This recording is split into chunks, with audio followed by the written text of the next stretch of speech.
우리가 오늘을 이제 5월 가정의 달을 맞이하면서 오늘은 또 어버이 주일로 우리가 지키게 됩니다. 우리가 매년 듣는 설교지만 이 부모를 공경하고 효를 다해야 된다라는 것은 똑같은 내용일지라도 우리가 반드시 또 들어야 될 말씀인 것 같습니다.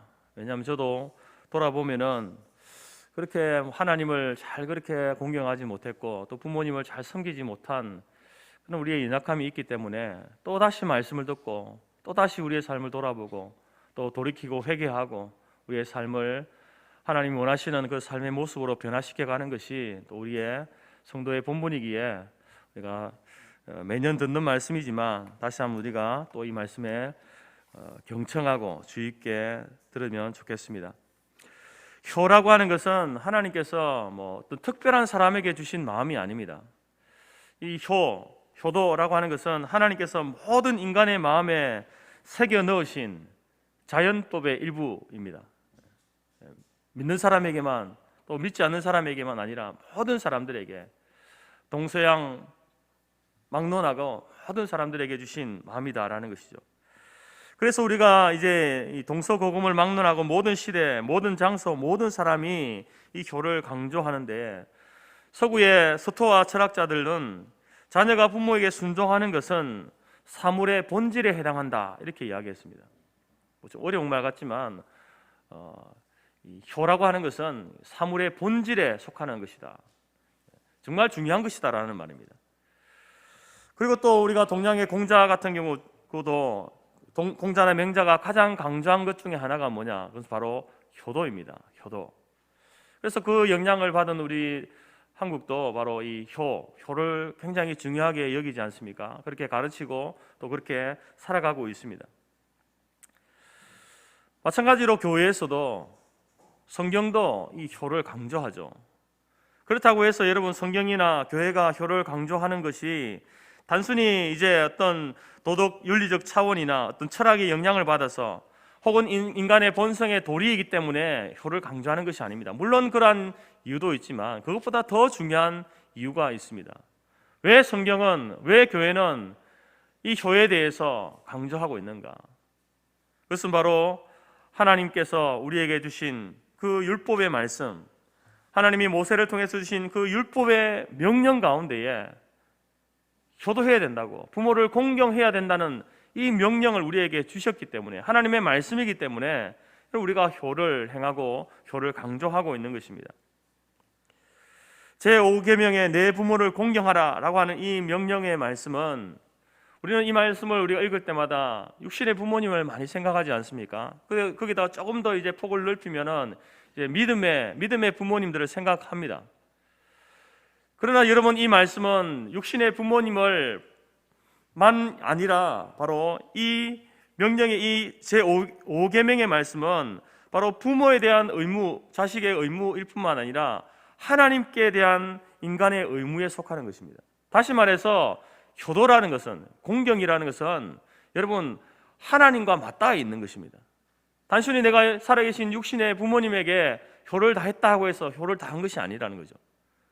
그것은 육신의 부모님을 향해서 효를 행하는 것은 그것이 그 효가 하나님과 맞닿아 있기 때문에 우리의 효는 육신의 부모님을 향해서, 믿음의 선진들을 향해서 뿐만 아니라 하나님을 공경하고 하나님께 효도하는 것으로 나아가야 된다라는 것을 우리 제5계명은 우리에게 가르치고 있는 것입니다. 그래서 성경은 이 부모님을, 육신의 부모를 하나님의 대리자 이렇게 잘하고 우리에게 가르칩니다. 그래서 부모님을 사랑하는 것은 하나님을 사랑하는 것이고, 부모님을 공경하는 것은 바로 하나님을 경외하는 것입니다. 이처럼 하나님의 대리자로서 육신의 부모님을 우리에게 주셨고 또 믿음의 부모님들을 주셨기 때문에 그들을 향해서 그들을 존경하고 그들을 공경하고 그들에게 효를 행하는 것은 곧 하나님께 행하는 것이다 라는 것입니다. 이것은 공경이라는 그 단어를 통해서도 증명되어지는데, 부모를 공경하라 할 때 이 공경은 히브리어로 카베드라는 말입니다. 카베드는 이제 가치 있게 여기다, 존경하다라는 말인데요. 부모를 공경하라 할 때 이 카베드라는 말을 씁니다. 네 부모에게 카베드해라. 이렇게 이야기하죠. 근데 여러분, 여호와 하나님을 경외하라 할 때도 동일한 말을 씁니다. 네 하나님께 가배드해라 이렇게 이야기합니다. 이처럼 여러분, 이 공경이라는 말, 우리나라 말로 풀으면 효라고 할 수 있는 이 말은 바로 부모님을 섬길 때에 하나님에게 하듯 하라는 겁니다. 하나님을 섬기듯이, 하나님을 경외하듯이 부모님을 섬겨야 된다. 하나님을 경외하는 그 마음을 가지고 부모님에게 효를 다해야 된다라는 그 뜻이 이 단어 속에 담겨져 있는 것입니다. 여러분, 이처럼 효도는 우리의 고유한 미풍양속이다, 또한 미덕이다라고 이렇게 이야기하지만, 그러나 여러분, 우리 성도들은, 신앙을 가진 사람들은 물론 이것이 우리의 미풍양속이고 아름다운 미덕이지만 거기에서 더 나아가서 효는 바로 우리의 신앙의 일부입니다. 신앙생활의 일부다라는 것이죠. 신앙의 행위가 바로 효를 행하는 것이다 라는 것을 우리가 분명히 알아야 합니다. 그래서 우리가 살아계신 부모님을 무시하는 것은, 그것은 곧 보이지 않는 하나님을 무시하는 것과 같은 것입니다. 하나님은 성도들이 그 부모를 공경하는 것을 통해서 여호와 하나님 자신을 경외하는 것을 보기를 원하십니다. 보이지 않는 하나님을 어떻게 경외하는가? 그것이 눈으로 보여지는 것이 바로 육신의 부모님을 섬기는 일이다라는 것입니다. 여러분, 우리가 이 땅에 태어나면서 누가 한 사람이나 육신의 부모님을 자기가 결정해서 태어난 사람이 있습니까? 우리 모두는 하나님이 정해주신 대로 태어난 것이죠. 이 땅에 나온 것입니다. 그처럼 육신의 부모님을 하나님이 우리에게 결정해 주셨듯이, 우리가 육신의 부모님을 향해서 그 권위를 인정하지 않는 것은 바로 하나님의 권위를 인정하지 않는 것입니다. 부모님을 존중하지 않는 것은 하나님을 존중하지 않는 큰 죄를 짓는 것이다 라는 겁니다. 이처럼 제5계명의 말씀은 자식과 부모 간의 도리만 아니라 바로 하나님과 연결되어진, 하나님의 우리에게 가르쳐 주신 그러한 도리임을 우리가 기억해야 합니다. 그리고 앞서 말씀드린 것처럼 효도의 대상도 바로 이것을 우리에게 말해주고 있는데요. 본문의 6장 1절 말씀에 자녀들아 주 안에서 너희 부모에게 순종하라. 주 안에서 너희 부모에게 순종하라. 이 부모라는 이 말을 마틴 루터 목사는 이렇게 해석을 합니다. 여기서 부모는 육신의 부모뿐만 아니라 바로 영적인 보호와 축복과 양육을 책임지는 사역자들까지 포함하여서 공경하라, 이렇게 해석합니다. 다시 말해서 여러분, 이제 목회자를 향해서도 동일한 마음으로 공경해야 된다라고 이렇게 이야기하는 것이죠. 여러분, 부모를 공경하라라는 이 말씀은 먼저는 가장 높으신 하나님을 경외하라는 말입니다. 거기에서 시작하는 겁니다. 그리고 동시에 하나님께서 교회에 세우신 영적 리더들, 목회자와 장로들을 존경하라라는 그러한 명령이기도 한 것입니다. 죽음을 맛보지 않고 하나님의 부르심을 받은 엘리야가 승천하기 전에 엘리사는 엘리야에게 이렇게 이야기합니다. 그 승천하기 전에 엘리야를 바라보면서, 자기 스승 아닙니까? 내 아버지여, 내 아버지여, 이스라엘의 병거와 마병이여, 이렇게 부릅니다.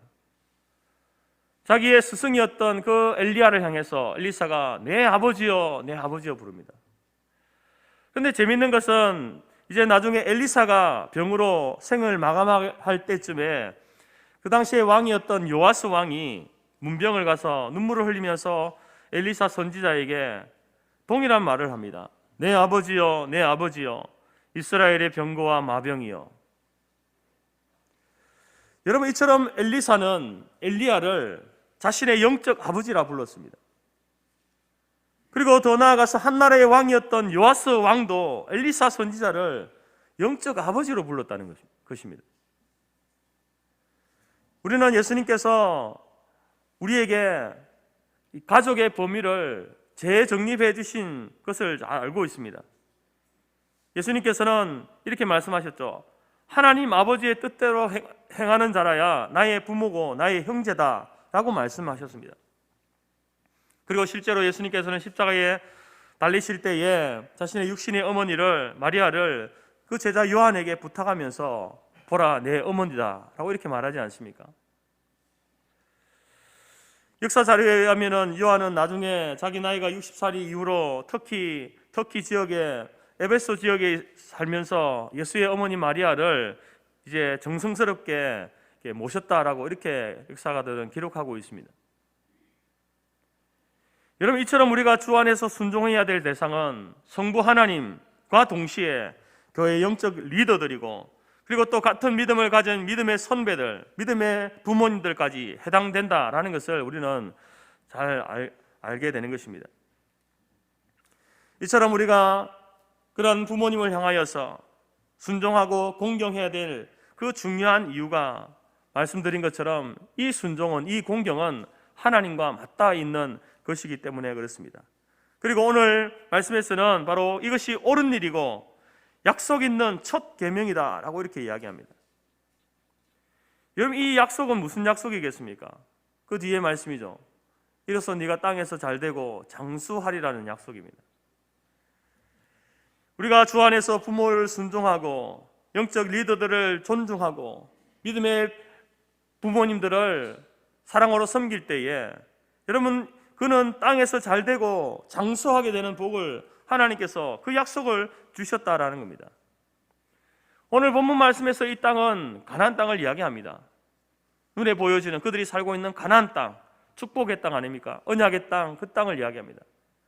뿐만 아니라 이 땅은 바로 장차 이제 믿음의 성도들이 살아가게 될 그 하나님의 나라를 이야기하고 있는 겁니다. 그래서 여러분, 이 땅에서 잘되고 장수한다는 이 복은 단순히 그냥 이 땅에서 잘 먹고 잘 살고 70년, 80년, 100년 그렇게 사는 그것만을 이야기하는 것이 아니라 바로 하나님 안에서 영원히 살아가는 영생복락의 주인공이 된다라고 하는 그 말씀을 하고 있는 겁니다. 신명기 27장 16절에서 그의 부모를 경홀히 여기는 자는 저주를 받을 것이요 모든 백성은 아멘 할지니라. 부모를 멸시하고 가볍게 여기는 사람은 저주를 받는다라고 이야기하면서, 그러니까 너희들 다 아멘해 이렇게 이야기하는 겁니다. 그만큼 부모 공경에 대해서 강조하고 있는 것이죠. 우리가 새벽에 묵상하고 있는 잠언 말씀 가운데서 1장 8절에서도 내 아들아 내 아비 훈계를 들으며 내 어미의 법을 떠나지 말라라고 이야기합니다. 여러분, 부모를 공경하는 것은 바로 부모를 사랑하는 것이죠. 부모를 사랑하는 것은 또 보이지 않는 하나님을 사랑하는 것입니다. 그래서 부모 공경은 바로 하나님 사랑의 첫걸음이라고 이렇게 말할 수 있는 것입니다. 첫째 가는 계명이다 라는 말은, 여러분, 하나님께서 이것을 첫째 계명으로 주지 않았죠. 우리 10계명의 첫 계명이 무엇입니까? 이 첫째 가는 계명이라는 말은 으뜸 가는 계명이다라는 말입니다. 대인관계 속에서 으뜸 가는 가장 중요한, 가장 우선해야 될 계명, 그것이 바로 이 부모를 공경하는 계명이다라는 것입니다. 여러분, 우리가 부모님에게 순종하고 부모님을 공경하는 것은 바로 육신의 부모, 믿음의 선진들, 교회 영적인 리더들, 그리고 더 나아가서 하나님과 맞닿아 있는 것이고, 그리고 이것은 이 땅과 내세의 영원한 생명에 대한 하나님의 약속인 것을 잊지 마시기 바랍니다. 단순히 도덕 윤리적 차원에서 효도하라고 말하는 게 아닙니다. 여러분의 영생의 생명과 연관되어져 있는 것, 그것이 바로 부모에게 효도하는 것, 효를 행하는 것이다라는 것이 성경이 우리에게 가르쳐 주고 있는 것임을 꼭 기억하시기 바랍니다. 자, 그러면 우리가 어떻게 하면 이제 이 부모님을 공경할 수 있는가? 어떻게 제대로 잘 공경하고 주 안에서 순종할 수 있겠습니까? 여러 가지 많은 것들을 말씀드릴 수 있지만, 첫 번째로는 여러분, 우리가 부모님의 존재와 그 권위를 인정해 드려야 됩니다. 하나님께서는 우리의 아버지 어머니를 우리 인생의 보호자로, 또 양육자로, 중보자로 세워주셨습니다. 그래서 부모님들은 자녀를 돌볼 때에, 그 자녀들의 인생을 돌볼 때에 그 하나님의 권위를 가지고 돌보는 거예요. 하나님께서 여러분 보호자로 세우셨고 양육자로 세우셨고 중보자로 세우신 겁니다. 부모의 권위는 바로 하나님으로부터 오는 것입니다. 그런 의미에서 육신의 부모님은요, 눈에 보이는 하나님과 같은 존재입니다. 하나님의 대리자라고 이렇게 말하는 겁니다.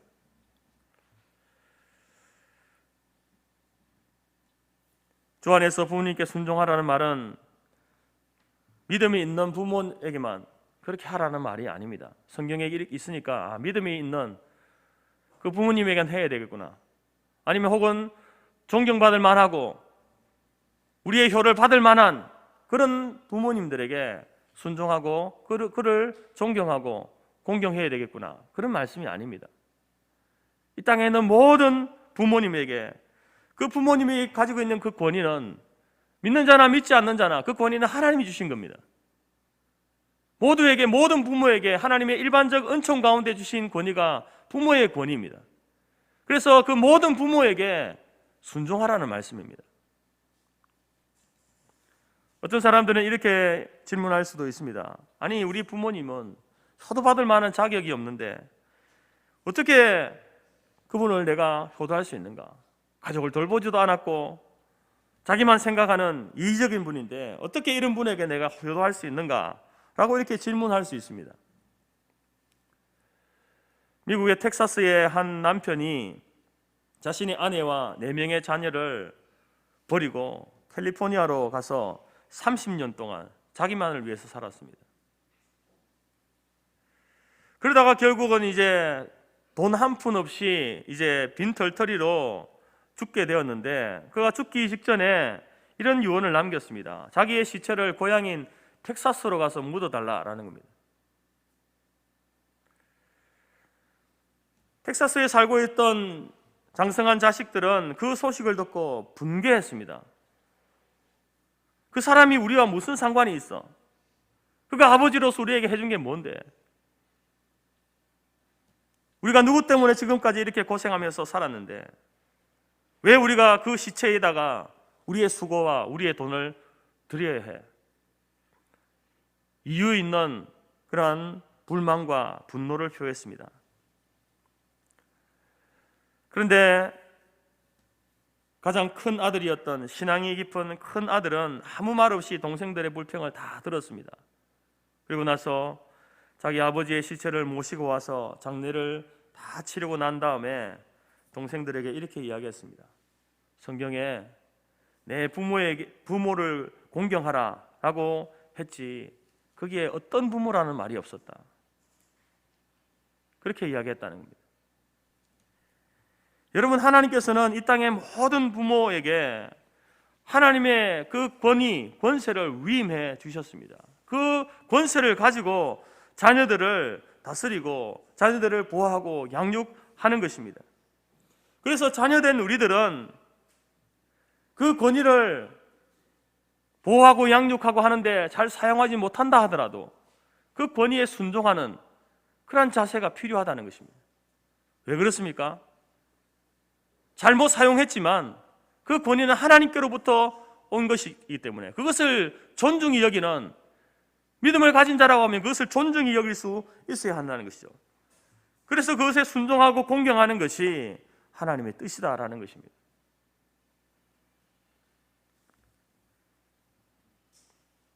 물론 여러분, 우리가 이 부모의 권위를 하나님의 뜻에 하나님을 정면으로 대적하는 데 사용하게 된다면 그 상황, 그때는 또 말이 달라집니다. 부모의 권위를 가지고 우리가 신앙생활 하지 못하도록 막고 핍박하고 교회 나가지 못하도록 하고 라고 한다면 우리가 어떻게 해야 되겠습니까? 부모님의 말씀에 순종해야 되겠습니까? 그렇지 않다는 것이죠. 그때는 더 높은 권위이신 하나님의 말씀, 하나님의 권위에 주목하고 하나님의 권위에 복종해야 하는 것입니다. 비록 지금 당장은 부모님의 그 말씀에 불순종하는 것처럼 보이지만 그러나 하나님의 말씀에 순종하는 그것이 오히려 부모님을 공경하는 일이고 부모님을 위하는 일이 되는 것입니다. 부모님이 하나님의 그 진정한 뜻을 깨달을 수 있도록 하는 것, 당장은 불효처럼 보이지만 오히려 그것이 진정으로 효도하는 길이다라는 것도 우리가 알아야 됩니다.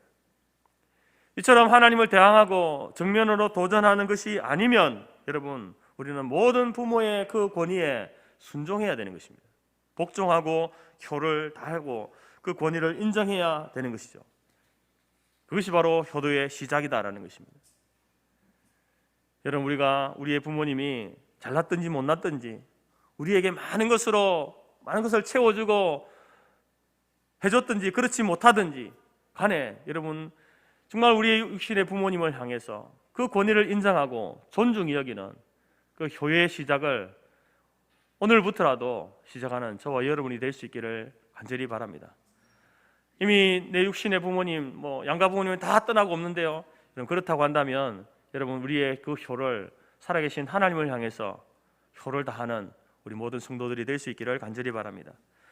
두 번째로는 이제 구체적으로 그러면은 이제 다른 형태의 효를 이제 해야 되는데, 일상 속에서 부모님을 기쁘게 해드리는 것, 그것이 이제 부모님에게 순종하고 공경하는 일입니다.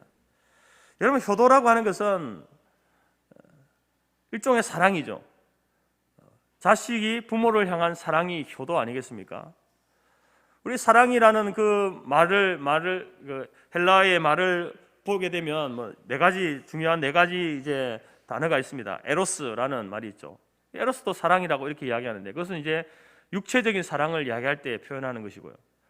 또 필레오라고 이렇게 이야기합니다. 필레오는 이제 이 철학자들, 지식에 대한 사랑, 그것을 이야기합니다. 그리고 또 하나는 스토르게라는 것인데요, 그것은 바로 부모 자식 간의 사랑을 이야기할 때는 스토르게라고 이렇게 부릅니다. 그리고 우리가 잘 아는 아가페, 이것은 이제 하나님의 무조건적인 사랑, 이것을 이야기할 때 아가페의 사랑 이렇게 이야기하죠. 바로 이 부모님이 우리를 향한 사랑도 스토르게, 자식이 부모를 향한 효도도 스토르게라고 이렇게 이야기합니다. 여러분, 이러한 사랑의 방법 중에 하나가 무엇이냐? 바로 부모님을 기쁘게 해드리는 것인데, 바로 그것은 사랑하게 되면요, 함께 있고 싶어 하지 않습니까? 사랑하는 사람이 생기면은 오랜 시간 동안 함께 있고 싶어 하는 것이 그 사랑의 마음입니다. 감정이죠. 그처럼 여러분, 부모님을 정말 사랑한다면은 그 부모님과 함께 있어 드리는 것, 그것이 자녀로서 할 수 있는 효입니다. 가까이 있으면서 말벗이 되어드리고 부모님이 하고 싶은 말을 끝까지 할 수 있도록 들어드리고, 또 자녀로서 우리가 부모에게 하고 싶은 것도 이제 하나님 앞에 쏟아놓듯이 부모에게도 이렇게 쏟아놓는 그러한 것들이 바로 사랑이고 효도이다라는 것입니다. 이것은 신앙적으로 바로 우리가 하나님 앞에 기도하는 것과 같은 것이죠. 기도하는 것.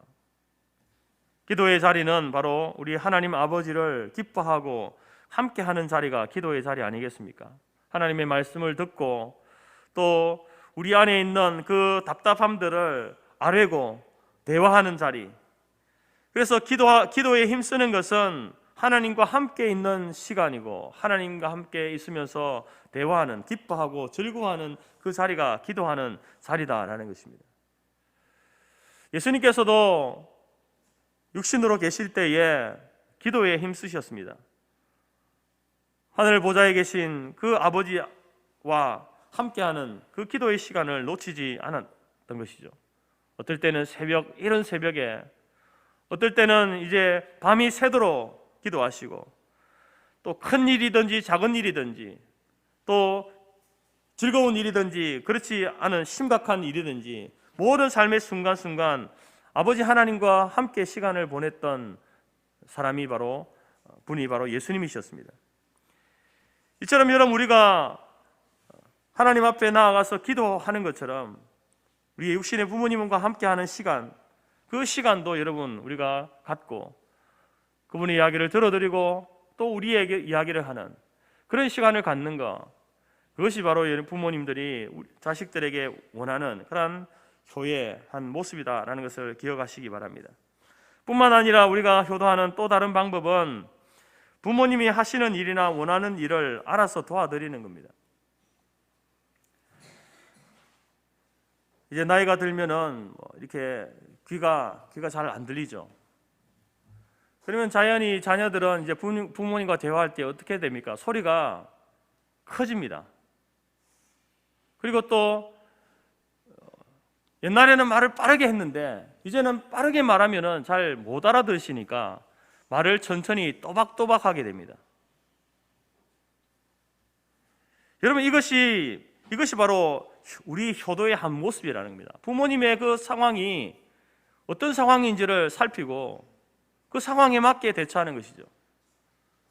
눈이 잘 보이지 않는 이제 어머니를 향해서 어머니가 설거지를 하면 항상 이제 깨끗하게 설거지 못하니까 그것을 이렇게 타박하지 않고 자기가 이제 어머니 주방에 가서 틈틈이 그 설거지를 하고 깨끗하게 닦아드리는 것, 집안에 고장난 것이 있으면 이것저것 또 수리하고 열심히 찾아서 고쳐드리고 부모님의 마음을 헤아드리는 것, 이러한 것들이 바로 우리의 사랑과 효도와 공경을 표현하는 그러한 표현이 될 수 있다라는 것입니다. 여러분, 이것은 바로 우리가 하나님과의 관계에서도 마찬가지입니다. 하나님께서 우리에게 맡겨주신 일들이 있지 않습니까? 우리가 자녀로서 해야 될, 충성스럽게 해나가야 될 일들이 있습니다. 직분을 주셨고 직무를 주셨는데 그것들을 잘 감당할 때에 하나님이 기뻐하시죠. 이처럼 부모님이 못다한 일들, 그것을 자녀들이 받아서 해드리기도 하고 또 부모가 하고 싶은 일들을 자녀들이 알아서 척척척 해나갈 때에 부모들은 그 자식들을 보면서 기뻐하는 겁니다. 뿌듯해하는 것이, 마음속으로 뿌듯한 마음을 갖게 되는 것이죠. 그것이 여러분 우리가 부모에게 할 수 있는 효입니다. 예수님께서도 하나님 아버지가 주셨던 그 사명, 구원의 사명을 감당해 내셨습니다. 영혼을 구원하고 제자를 길러내고 하는 이러한 일들에 열심을 다하셨습니다. 생명을 바쳐서 그 일을 하지 않았습니까? 마찬가지로 우리가 하나님 앞에 어떻게 효를 행할 수 있는가? 그것은 바로 하나님께서 우리에게 주신 그 직분을 따라서 우리도 예수님처럼 영혼을 구원하는 일과 또 청지기로서의 사명을 잘 감당해 나갈 때에 하나님께서 우리를 바라보시면서 뿌듯해 하시고 기뻐하시는, 그것이 바로 우리가 하나님을 향해서 효를 행하는 것입니다.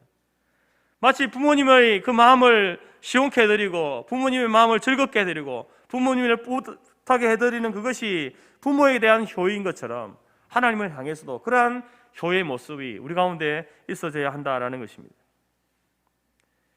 그 외에도 여러분, 우리가 부모에게 할 수 있는 효의 모습들은 아주 다양하게 여러 가지들이 있습니다. 가난 농군학교에 김평일 장로가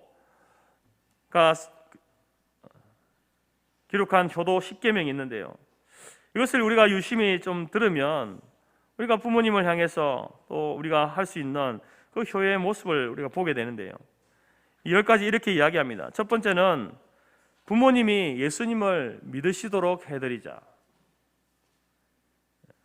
효도 가운데 가장 큰 효도, 바로 그 부모님이, 믿지 않는 부모님이 계시다면 그 부모님이 예수를 믿을 수 있도록 하는 것, 그것이 효도이다. 두 번째는 대답을 잘 해드리고 하시는 말씀을 잘 들어드리자. 서로 대화가 될 때는 잘 들어드리고 대답 잘 하는 거 잘 합니다. 근데 이제 나이가 들면은 사실 대화가 잘 안 되니까 잘 들어드리기가 힘들죠. 대답하기도 힘듭니다. 그러나 우리가 자식된 도리로서 대답을 잘 하고 하시는 말씀을 잘 들어드리는 것도 바로 효도라는 것이죠. 세 번째로는 표정을 밝게 하고 기분을 좋게 해드리자. 부모 자식 간의 대화를 하다 보면은 이렇게 인상 쓸 일이 많지 않습니까? 타인하고는 대화하면서 웃으면서 대화하지만 이 부모 자식 간에는 그렇지 못할 때가 많습니다. 이렇게 하지 말라는 것이죠. 표정을 밝게 하고 기분 좋게 해드리는 것, 효도입니다. 네 번째로는 사소한 일이라도 궁금증을 풀어드립시다. 어린아이처럼 묻는 게 많습니다. 아이들이 자꾸 부모에게 묻는 것처럼, 왜요 왜요 하는 것처럼 부모님들, 나이 다 드신 부모님들도 이제 모르는 것들이 많으니까 묻고 싶은 거예요. 그런 궁금증들을 풀어드리는 것, 효도입니다. 다섯 번째로 용돈을 들여서 경제적으로 너무 궁핍하지 않게 해드리는 것, 효도입니다. 당연히 해야 될 일이. 맛있는 향토 음식을 잡수시게 해드리는 것, 효도입니다. 외모를 아름답게 가꾸어 드리는 것, 효도입니다. 취미생활 등 소일거리를 찾아드리는 것, 효도입니다. 친구를 자주 만날 수 있도록 해드리는 것, 효도입니다. 10번째로 건강을 챙겨드리고 등을 긁어드리고 손발톱을 다듬어드리는 것, 효도이다라는 것이죠.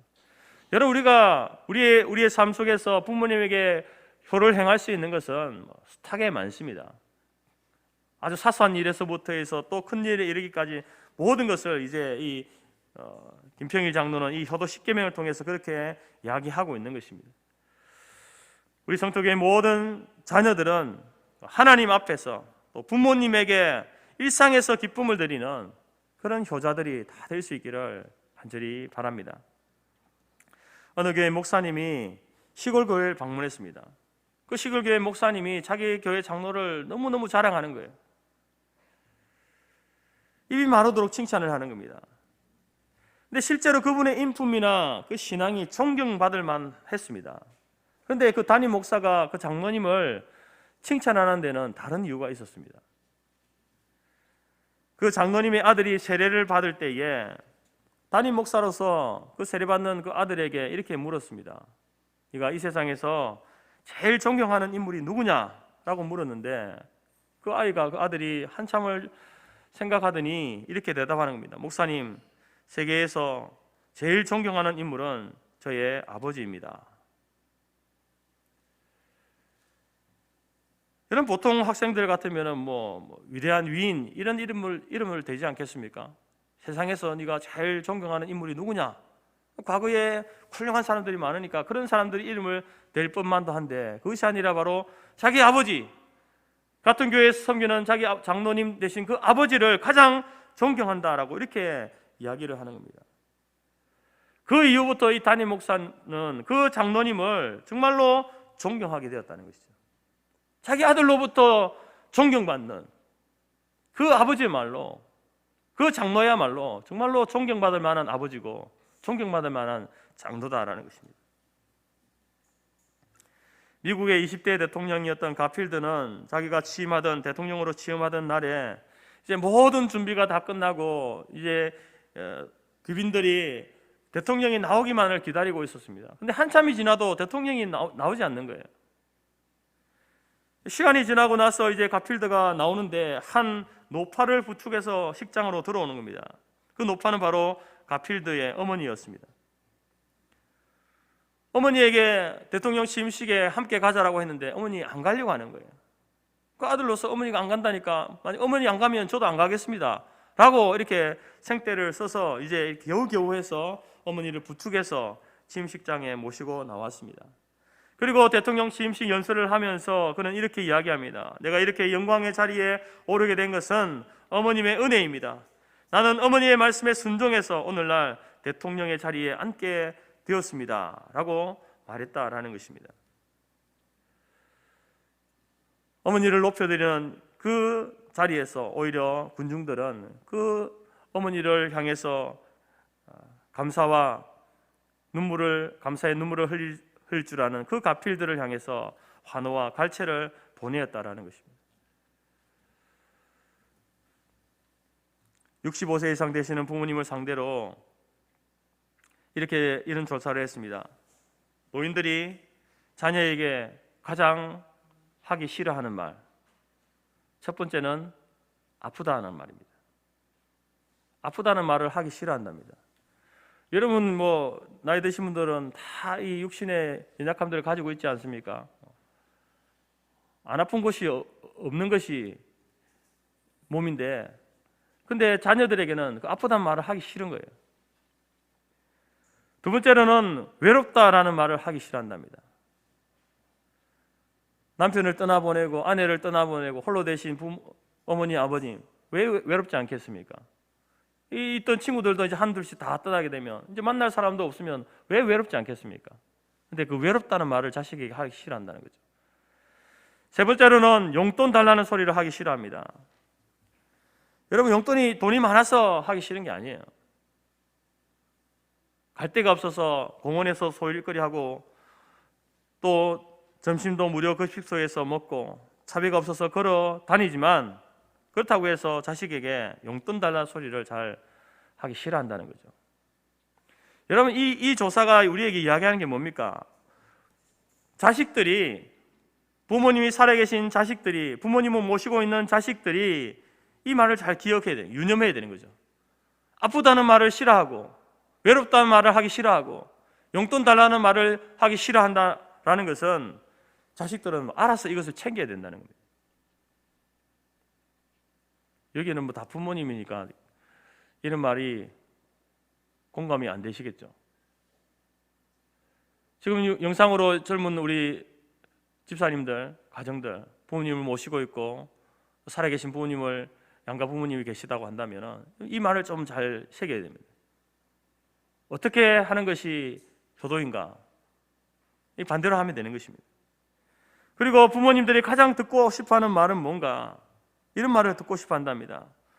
어쩜 그렇게 건강하십니까? 백수는 걱정이 없겠습니다. 아버지 어머니를 닮아서 제가 이렇게 머리가 좋은가 봅니다. 다들 부모님 덕을 본다고 그렇게 이야기합니다. 아버지 어머니 절반만 돼도 제가 소원이 없겠습니다. 저희들 키운다고 고생 많으셨습니다. 역시 어머니 음식 솜씨가 최고입니다. 아버지 어머니처럼만 살겠습니다. 어쩌면 기억력이 그렇게 좋으십니까? 젊은 사람도 못 따라가겠습니다. 모든 것이 어머니 덕분이고 아버지 덕분입니다. 이런 말을 듣고 싶어 한다는 거예요. 여러분, 동서양을 막론하고 효는 인륜의 최고 덕목입니다. 맹자가 이런 말을 했습니다. 나무는 잠잠하고자 해도 바람이 그치지 않으며 자식은 섬기고자 하나 어버이가 기다리지 않는다. 또한 정철은 이런 시를 썼습니다. 어버이 살았을 때에 섬기기를 다하여라. 지나간 후에 애달다 의하리. 평생에 고쳐 못할 일이 이뿐인가 하노라. 프랑스의 소설가인 생텍쥐베리가 이런 말을 했습니다. 부모님이 우리의 어린 시절을 자상하게 꾸며주셨듯이 우리는 부모님의 여생을 아름답게 꾸며드려야 한다. 이 모든 말들은 바로 뭘 이야기합니까? 우리에게 효를 강조하고 있는 겁니다. 부모님이 살아계실 때에, 부모님이 계실 때에 부모님의 마지막 여생을 잘 돌봐드리는 것, 잘 섬기는 것, 그 자식의 도리다라고 이렇게 이야기를 합니다. 그러나 여러분, 우리가 정말 효를 행하고 부모님을 공경하고 순종해야 될 이유는 여기에 있지 않습니다. 물론 이것도 중요한 이유가 되겠지만 우리가 성도로서 믿음을 가진 자로서 우리가 진정 효도해야 될 이유는 무엇입니까? 하나님의 명령이기 때문에 그렇습니다. 어떤 도덕적인 규범보다 하나님께서 우리에게 명령하시는 그 명령이기 때문에 우리가 부모에게 효를 행해야 되는 것입니다. 이것이 가장 옳은 일이고 이것이 약속 있는 첫 계명이기 때문에 우리가 살아계신 부모님을 향해서 효를 행하고 믿음의 선진자를 존중히 여기고 하나님을 경외하는 그러한 삶이 우리의 삶이 되어져야 한다라는 것입니다. 자녀된 성도 여러분, 부모님을 섬길 때에 하나님을 섬기는 그 무게감을 가지고 부모님을 섬기시기 바랍니다. 그 권위가 하나님께로부터 왔음을 알고 존중하고 일상 속에서 아주 사소한 것으로부터 기쁨을 드리는 그러한 자녀들이 다 될 수 있기를 간절히 바랍니다. 그래서 오늘 저나 우리 모두가 하나님께서 효도하는 자들에게 주시겠다고 약속한, 덤으로 주시겠다고 하시는 땅에서 잘되고 장수하는 그 복, 우리가 하나님을 경외하고 부모님을 공경하고 효를 행함으로 인하여서 땅에서 잘되고 장수하는 덤으로 주시는 그 복을 우리 모든 성토교회 성도들이 함께 누리는 그러한 교회와 성도들이 될 수 있기를 간절히 바랍니다. 기도하겠습니다.